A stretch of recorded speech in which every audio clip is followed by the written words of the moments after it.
should have used that money to promote and encourage some of the programs that they cut, used for training programs for people that need better education to get a better foot on life, instead of giving back the money to people who might not necessarily need it.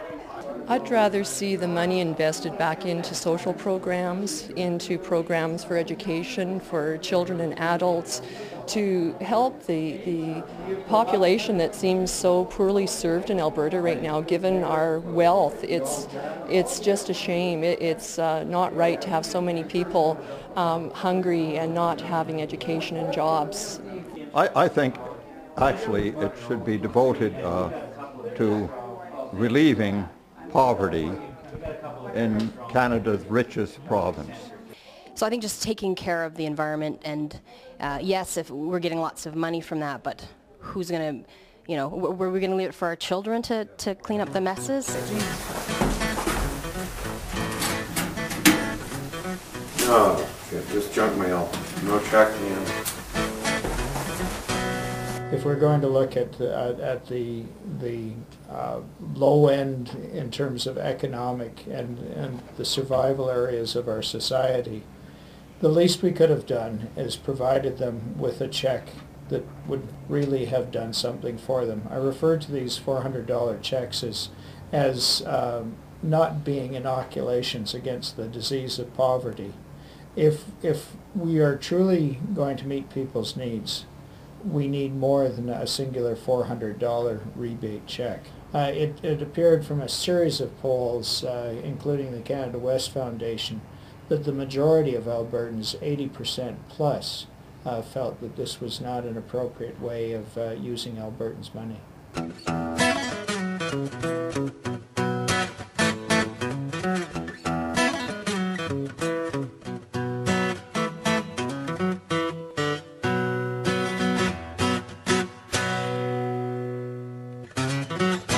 I believe in taxation based on ability to pay, and I think the most important thing the Alberta government could do, if they wanted to change one thing in taxes to help our entire society, it is eliminating the Alberta healthcare premiums. That is probably the most regressive tax in all of Canada. It is certainly the most regressive tax in Alberta.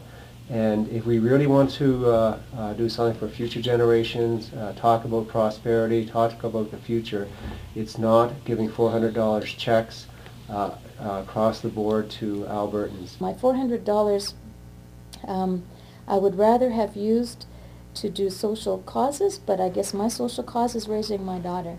And she was told by an orthotics place that makes braces, by the front person, that she could live without sports. The same injury was another child in the same school had. Total different treatment. Private insurance, no private insurance. I didn't have private insurance.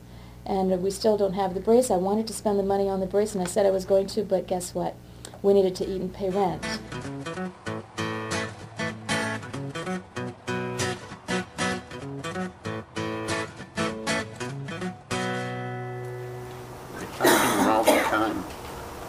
When you were reading by this slender, elegant black marble lamp, $369.95.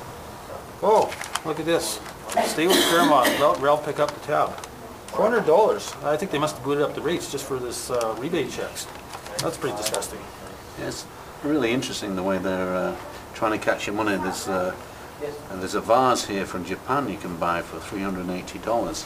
It's a beautiful vase, but I've got better things to do with my money than spend it on a vase from Japan. This is what we've been waiting for? Yeah, struggling family sees glimpse of good fortune. There's a homeless family. They've been homeless for 4 months, sleeping in churches, and they've got money enough now so that they can get an apartment. Most low-rent apartments require a minimum of $1,200 for a one-bedroom unit, $600 for the first month's rent, and $600 for the damage deposit. And this lady, she's got a job, but they didn't have enough money to get an apartment. Now they have enough money to get an apartment, and they can get themselves settled. And it was a godsend for them to get this money. Yeah, it must have been about 50, 60 bucks a month on cat when I live in a high rental because I live in an apartment at $620 a month. So by the time I finish paying my rent, I only get about 300 bucks to live on a month. No wonder you have to come down to the library. No, I mean, that's why I come down to the library for, because I can't really, I've got to sit there at the end of the month, go, have to tighten my budget really tight during the month. So That's why you've got £40, ain't it? dropped 30, so that's why this $400 check came in handy. I filled up my freezer.